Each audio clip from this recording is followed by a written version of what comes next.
Our planet is under a lot of stress. Climate change is causing instability in populations and food production. The pollution caused by energy production and its use, and the manufacturing and packaging of goods, is near the top of the list of issues that we really need to come to terms with. We also need to think through how to maximize how many times a resource can be reused and recycled before it's exhausted and finds its way into a landfill. One of the biggest problems is that much of the cost of the environmental impact of bringing a product to market, something economists call externalities, are not factored into pricing, or indeed counted at all. This means that it's hard to measure the real cost of a product. And if you can't even measure the cost, then you can't be expected to have a market behave efficiently or rationally. But Web3 has some new tools in it to tackle this problem. With IoT and satellites and the like, we can measure with great precision. With blockchain, we can tokenize and ledger externalities. With AI, we can predict and make better quality decisions. With all of these, we can build functional markets. In doing so, we can make much more efficient and responsible use and reuse of the finite natural resources this planet has to offer. These are all parts of what is known as the circular economy. And where the circular economy meets decentralized finance, we find something called regenerative finance. Welcome to W3B Talks, an ongoing exploration of the impact of Web3 and blockchain technologies on business, government, and society. My name is Doug Heinzman. I'm the Chief Catalyst at the Blockchain Research Institute. To help us unpack the circular economy and ReFi, we are very fortunate to have Tian Zhao join us today. Tian is the founder and designer of Circonomy DAO. He has been designer of, well, a ridiculous number of products. I first met Tian at a ReFi meetup and was highly impressed by his passion and conviction about the circular economy and his optimism that Web3 and blockchain were going to give us the means to build a functional economy to support it.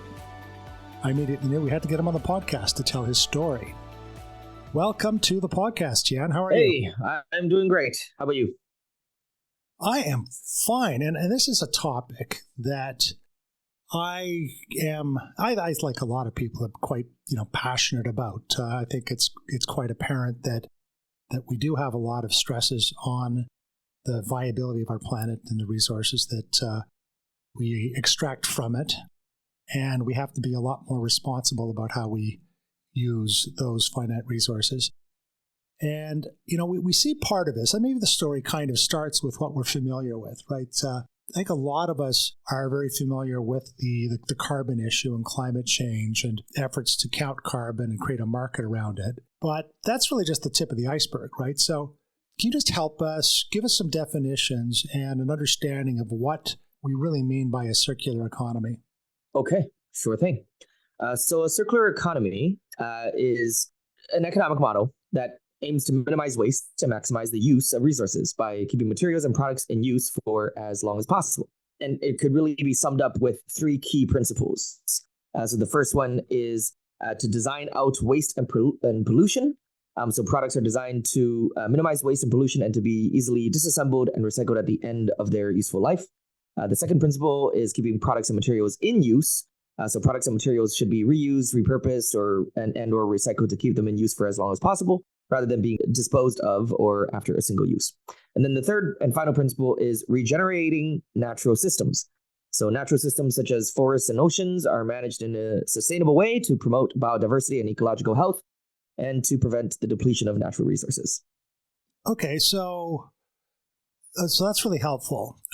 But I think what you're telling me is that we need to kind of think of the manufacturing of products and the creating of systems as a system that includes durable design, that includes perhaps design for disassembly or recycle, that makes use of materials that have high cyclical rate, that can stay in use many times over and be reused, and that perhaps they need to be designed to be repaired and repurposed as well. Yes. Is that all part of this definition as well? Yeah, for sure. I mean, a way I like to look at it is just as there's a circle for living organisms, I think that there we could also look at physical products as having a circle of life, or that they should have a circle of life. So there is already this concept of the product life cycle after all. So why not reconsider our approach to the ownership of these products and the manufacturing of them, of course, instead of treating them as capital goods. In other words, can we not treat them as public goods? So imagine if your phone was not made by Apple, whereupon concepts like planned obsolescence is built in, and where they prevent the right to repair and where labor rights are not respected. But imagine if instead this phone had an organizational structure around it that allowed it to be both publicly owned, yet governed by those who understand its technology in a technocratic fashion, and was funded via a taxation/subscription model, but had an express mission and vision to continually improve its software hardware for the common/greater good. And this phone would essentially go from being a capital good owned by the capitalist leaders of the world to one that is publicly owned of, from, by, and for the people. And this organizational structure is what the Web3 world would call a DAO, a decentralized autonomous organization. And this is one of the many reasons for why I'm building a DAO all about circular economics, because I see a natural alignment between these two worlds. And so, in other words, I think that the circular economy is like, the intersection of the circular economy and Web3 is like building a new operating system for how we manage Earth's resources that is ultimately regenerative and not exploitative. How I've always thought about this is from, kind of the products that I use in my daily life. And I can well imagine that we need to be careful about the design, as you were just mentioning, but also about the inputs that we're using materials that, are plentiful and renewable and, don't pollute very much, that we use energy sparingly and from sources that are renewable, that we use, water responsibly, especially in certain parts of the world that have depleted aquifers, that we, in the use of these resources, respect biodiversity and try not to wipe out various different species. But, beyond those issues, in a lot of the literature I've read about this topic, we start to get into some of the other kind of less product, that's not fair. I was going to say less product related, but issues like, is there a value in the thing beyond, what just its financial price? Does it contribute to the wealth and well-being of society? Does it, preserve or contribute to our culture, or does it, contribute to the health and well-being of the, the people that live on the planet? How do we kind of capture those softer elements into this model? Just ask that question again, because I just want to clarify. Sure, I'll simplify it. So there's kind of the inputs question, right? I mean, we got to make sure we use resources efficiently. There's the pollution part of it. We need to make sure it doesn't pollute very much. There's the recycle and cyclical nature things. We need to make sure that we're using, get it cycled many, many times before they end up being garbage. But then there's this group of kind of softer issues around, are we building products that actually contribute any sort of value to our society, to our culture, to our health and well-being? And, do those factor into pillars of the circular economy? And just trying to figure out how we build models around this. So I'll just give you 3 examples, one for each of the 3 key principles of the circular economy. So when it comes to, actually, I'm going to start with the products and materials. So basically the supply chain side of things. I think there's already one big use case there, and that is just putting the supply chain on chain. So putting whatever inventory or whatever material flows from where we mine them to the store shelves, all of that be on chain so that we could have transparent track and trace, and also like help to ensure that this material is or products are made in not just a sustainable fashion, but even in a socially just way. Because like I know that there are some projects out there that have this intent to ensure that like the materials that eventually become a product is not mined via slave mining or whatever, that there is no slavery involved in that process. So that's one big, huge area is just the world of supply chain and blockchain. The second one, biodiversity, regenerating natural systems. I've seen several projects out there, especially, so like one of the big ones by the Sovereign Nature Initiative. They have recently launched an NFT collection to try to raise funding for the preservation of or conservation of. Okay, so a lot of this will probably sound pretty obvious to a lot of people that this is a good idea. But why has it been so hard to do? Why has it been so difficult to get everyone on board and to embed circular economy principles into the fabric of our economy? Why is this only a relatively recent thing that's kind of popped up? I think it's really just a coordination issue. I remember when this blockchain revolution happened way back in 2017. During that summer/fall, there was a lot of ideas that popped up, right? It was like the dot-com bubble. And there were several projects that popped up that were about blockchain and supply chain, or that intersectionality. But then, of course, it fizzled out. And there were a lot of big companies that made a lot of big promises. But since then, I think a lot of them were just promises, but no implementation. A lot of innovation theater, but I think some have survived and are still trucking along. Though I don't know what the status of some of those projects are as of right now, but I think it's still not as prevalent or as mainstream because it's really, just ultimately a coordination problem. You can imagine like within a single company, if there's a lot of politics, to then imagine building entire supply chains, which involve multiple companies, multiple stakeholders throughout multiple different countries as well, like diverse countries. That level of coordination that is needed in order to get everyone on the same page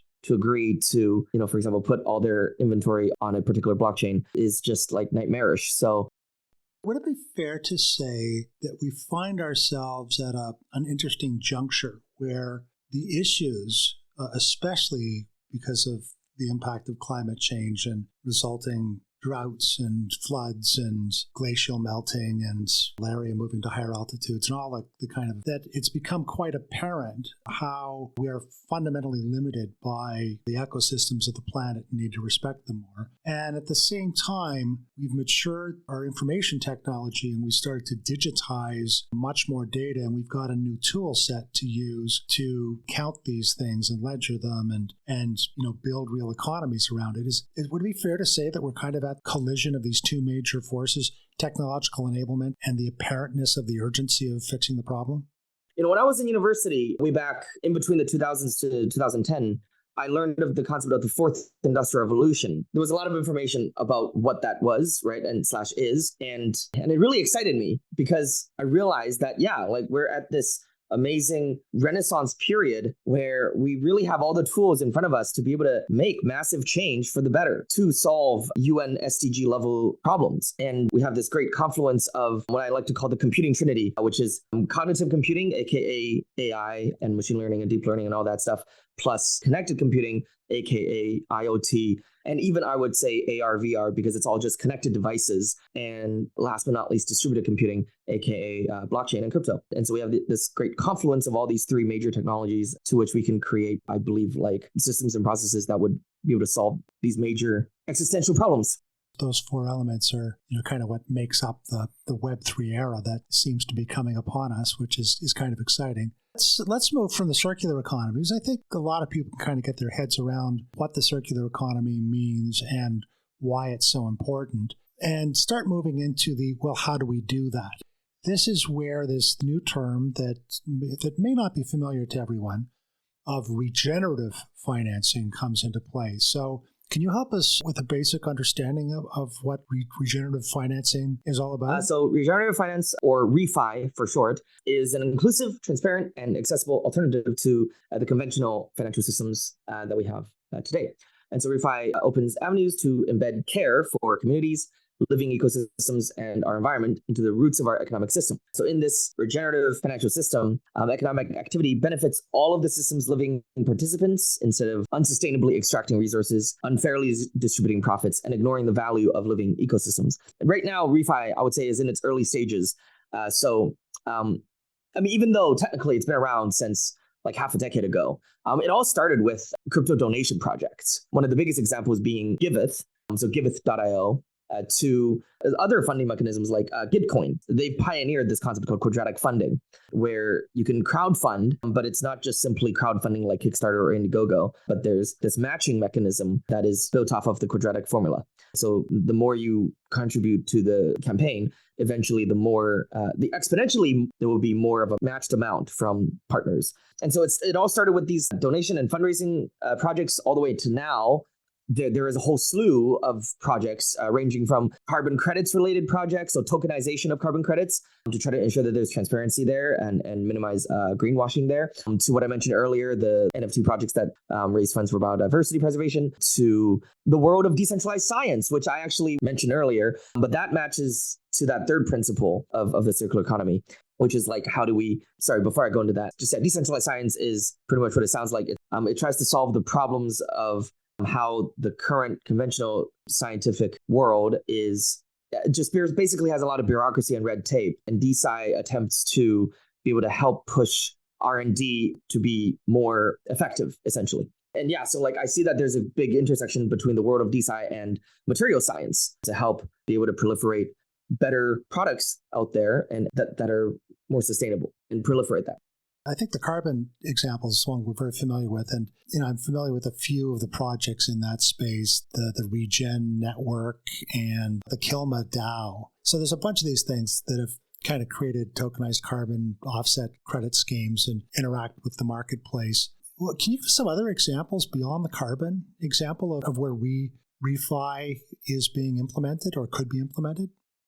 Because as we all know, plastic is really the most ubiquitous material that we have created as a species. And it's also this byproduct of oil, which, as we all know, is bad for the environment. And so it's great to see that there's a lot of that. Yeah. And then there's the world of renewable energies in ReFi. And so before we get to renewables, just on the plastics piece, can you just take me one layer a little deeper? What does it mean that ReFi can be applied to the plastics problem? When I first thought about how I could create a Web3 project that would tackle climate change with specifically the plastic waste problem, that actually all started when I realized that plastic recycling is broken. So there's already a lot of research out there that have proven that plastic recycling is broken because a lot of plastic either gets burnt or gets thrown into landfills or the oceans or winds up in the oceans, or it gets dumped into developing countries.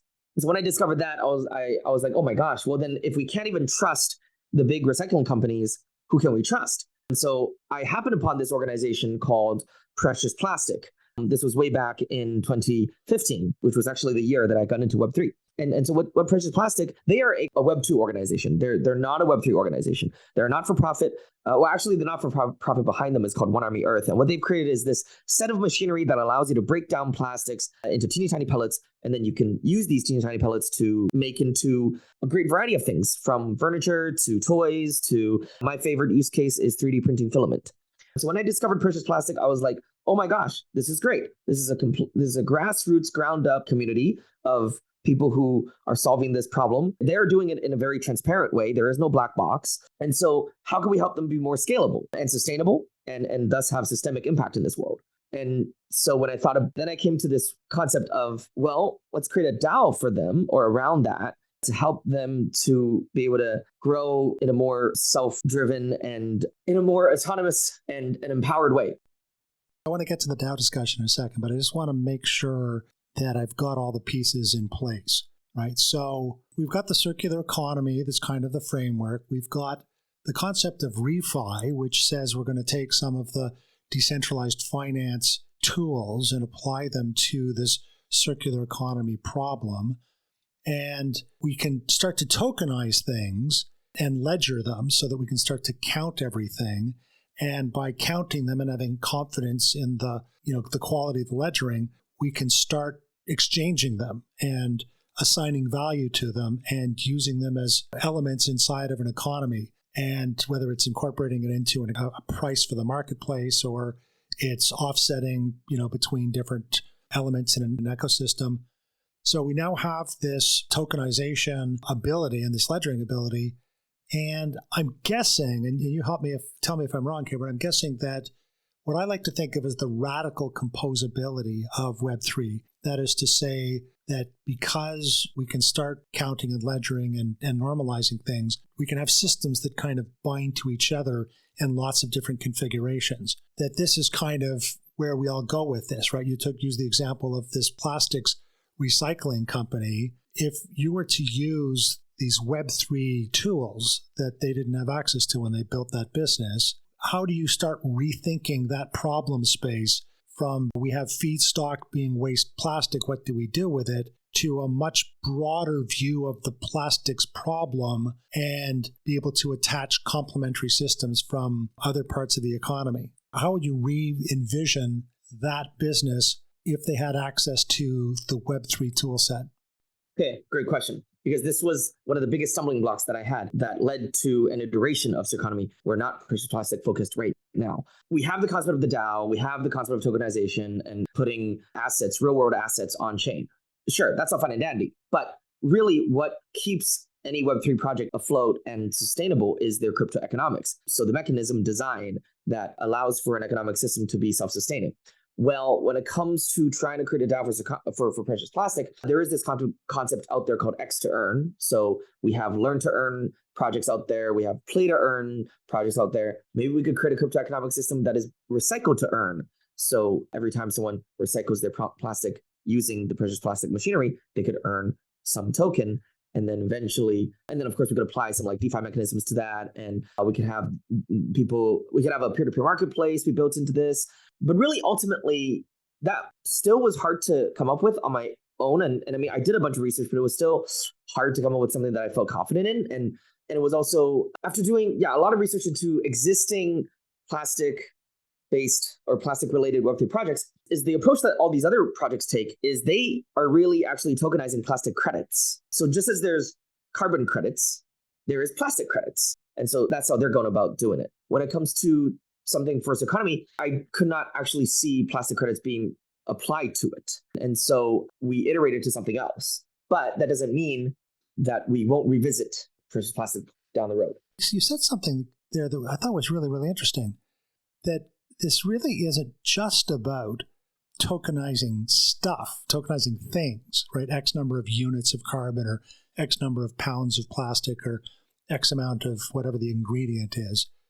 But you're actually talking about tokenizing and assigning a value to behaviors and activities. Mm-hmm. I find that really fascinating, because then you start to be able to take a much more holistic system-wide view of these problems, and you start to be able to create the economics that will allow people, individuals, to actually be part of the solution in a much more intimate and tangible way. Yes, and I find that really exciting. Is that, am I naive here, or is that what you're saying? Is that a real thing? No, yeah, I think that is a real thing, and this is exactly what Web3 boils down to. It's like, okay, it's been said that Web3 is just a bunch of games, or the world of crypto is just games, but I don't actually think that that's just the world of crypto. It's not restricted to the world of crypto. It's really how our economic system is, how even just human civilization has always been this. We've created a set of, what is a game, right? It's a set of rules, and then there's outcomes, and there's expectations for how to achieve those outcomes. And that is based on these mechanisms for which we've created. We have like a leveling up system, right? We have to first go to school, we level up through school. And then after we get out of school, we have to level up as an employee from the entry level all the way up to the senior director or C-suite level, right? And then, so we have created a game that life is a game. I like the metaphor, right? Because games only really work if you have a board and if there's some sort of organizational construct that and a rule set that defines, how the game works and how various different participants in the game are incentivized and what their goals are and, how to win. And, you need to accumulate things, whether they're stuff to succeed in the game or it's some sort of, metering system that, you win by getting a certain number of points or something like that. Mm-hmm. So it kind of sounds like you're saying that what Web3 and ReFi give us are the mechanics to create a game space that allows producers, shippers, retailers, and consumers to interact and to all participate in this game to maximize value. Am I going too far out on a limb here? Or? No, and I want to add to that by saying that what really excites me and keeps me going about working Web3, Web2 or just the non-Web3 world is a broken game, or it's a rigged system. Ever since we were kids, we've always said, or kids have said this before, right? Like, oh, why is life so unfair? And then as we grow up, we do learn that life is unfair in many different ways. From the most macroscopic level, it's unfair for a lot of people in the global south, for example. Like the game was rigged for them because of the systems we've created, from colonialism to Western imperialism to capitalism, and down to the very microscopic level of like even how our education systems are. And so I feel that Web3 is actually this world, this problem space where we get to solve the fundamental problems of the broken, rigged system of the non-Web3 world. Okay, so I think I've got a sense of what some of these building blocks are and the reason why it's so exciting that we're borrowing a lot of the tools from the crypto and DeFi space and applying them to this very important problem space. But I'd like to take it one step further. You've already kind of shared with us that you have been passionate about building a new system in the circular economy, and you're the founder of a company called Circonomy, and you've set it up as a DAO, as a decentralized autonomous organization. Can you help us think through both the advantages of taking that approach, and I suppose it's the same question, what your rationale was for pursuing that particular strategy? Sure. The best way to answer that is to actually start by saying that we're not fully a DAO right now. We are something that I think will progress towards becoming a DAO. But that is the case with a lot of DAOs out there. So I think I get your point that you just don't invent a DAO. DAOs, the journey that it takes building them until they get kind of to the critical mass and the critical point that they're fully functional, that they've got robust and mature distributed governance, and that there's enough stakeholders and value is distributed more broadly enough that it's functioning as a real DAO. I think I get that. So the question is, how do you get from starting with nothing to being a fully functioning DAO? What are the milestones? What are the steps to get there? Sure. I will say for us, for Circonomy, we have a 3-stage process, at least for now. So the first stage is we need some capital. And so the way that we're going to get that capital is through an NFT launch, but we're going to do it in a very unique way. So we don't just want to launch an NFT collection of digital art to raise funds just like that, but we want to champion the concept of circular economy down to exactly even what we're creating. So this NFT collection is going to be a collection of phygital goods. So phygital being a combination of the words physical plus digital, and not just phygital goods of any kind, but of repurposed goods. So we want to be able to galvanize a small community of, I want to say, about a dozen pairs of creators to create these digital plus physical pieces of, it could either be pieces of art or it could be functional items like furniture or whatever from discarded objects or just whatever, or from like pieces of wood or whatever in the wild. And so we'll create this and we'll mint it, and we'll probably do this multiple times before we get enough funding to go to the next stage. So then stage 2 is going to be we'll have a DApp where people can mint these phygital NFTs, but in a crowdsourced manner, wherein we also build in the concept of fractional ownership of these physical digital pieces of repurposed items. And then after we see how that goes and where that goes, eventually I would say stage 3 is where we become more of a DAO. And so stage 3 is, I want to be able to get us to a point where we can become a launch pad for people to come in and not to necessarily just launch NFT projects or collections, but to be able to raise funding for various kinds of projects, from something like buying up a permanent art gallery space to be able to display these phygital repurposed goods, to something like maybe purchasing a retail space and then turning that into what I like to call a regen maker space. So regen, short for regeneration or regenerative, and it's like similar to degen, but for the ReFi world. And in this makerspace, we could have a precious plastic machinery set up, maybe more than one, and we can have other recycling machinery and operations to not just handle recycling, but also handle making of new things from these old materials that are out there. And then we could even sell them, and to keep it as a ongoing operation. When we get to that launch pad stage, that would become a stage where people can come in and just plug and play. And so, that's how I think of DAOs is people can come in to plug and play where we have minimal red tape, but there is still a set of rules and guidelines and standards that they have to follow, but that's codified literally in the code of the DAO. Actually, it answers one question and it poses two new ones. One of the first is a little bit of refinement. So I'm trying to get my head around these fidgetals. And I'm imagining a few possibilities. You can tell me kind of what's inbound and what's outbound, right? So one that some sort of a sculpture out of recycled plastics or computers or whatever it happens to be.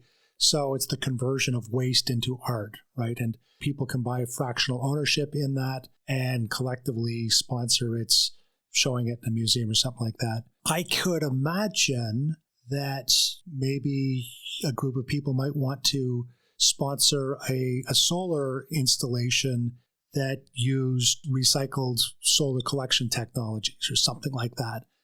And it's a fidgetal that technically sits on a roof or is part of a solar generation plant, but that people have supported it, own it, and perhaps even have certain rights and privileges because of that ownership. Or maybe a bridge in some community that allows different parts of community separated by a river to get across, and the bridge is made out of ecologically sensitive materials. I mean, are any of these, and its physical installation is over a river between two parts of a community, are any of these the kinds of fidgetals that people might be investing in? Or am I completely out in left field on this? Not completely.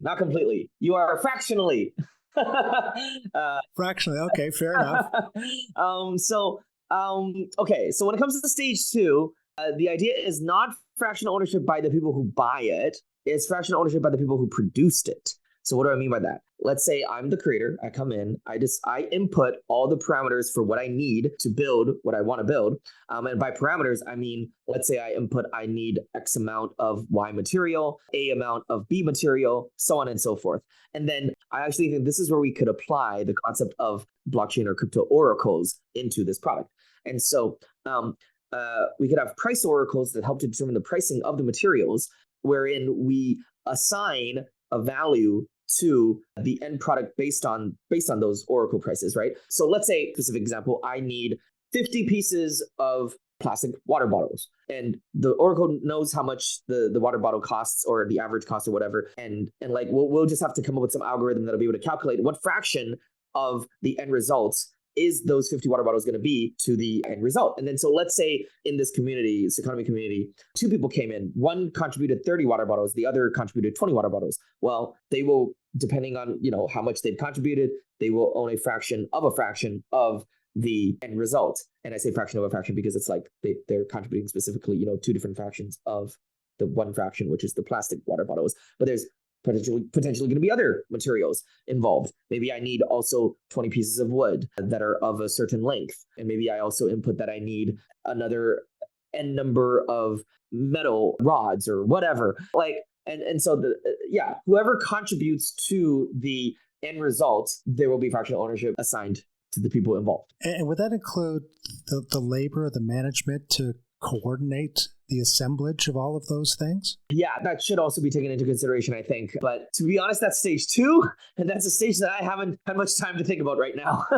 But those are definitely good points. And those are definitely variables that we should. So that brings me to the second question, and I'm inferring this from what you said, that we're not really talking about a DAO, because there are lots and lots of problems to solve in this space. So it sounds like this is actually a family or an ecosystem of DAO that, one DAO is working on the plastics problem, and one DAO is working on potable water, and one DAO is working on trying to minimize the impact of malaria. Another DAO is working on something to do with energy or carbon pollution. Are you suggesting there's, in something like the Circonomy ecosystem, there's going to be this collection of DAOs, and that people could kind of show up with their own passion, their own idea, and build a community around and find people that are like-minded out there to help them work on that particular piece of the problem? The way I'll answer this actually is just a bit of history of how I came of that concept. So when I first came up with with Circonomy, it was very focused on precious plastic because I thought that they had the best solution to tackle the plastic waste problem. And when I thought about creating a DAO for them or based around it, I was like, well, that's great, but I don't want to just tackle plastic waste. I want to tackle other areas. So I came up with Circonomy, and I was like, okay, so Circonomy could have a sub-DAO focused on plastic waste, and specifically starting with the use case of precious plastic. And then we could have other sub-DAOs focused on other materials like electronics or textiles or food. But eventually, when I iterated up to this current point with this current 3-stage model of Circonomy, I don't think that we're going to have a sub-DAO focused on a particular material, but we may, when we get to the stage 3 of the launchpad portion, or it may even begin to form during stage 2, because there's a lot of NFT collections that have become DAOs in and of themselves. Like CryptoPunks is a DAO or has a DAO, and Bored Ape Yacht Club has their own DAO, right? So maybe from stage 2, we could begin to have sub DAOs form based on everyone's NFT collections. But ideally, I would want it to be from stage 3, where we have sub DAOs formed based on different ways of implementation. So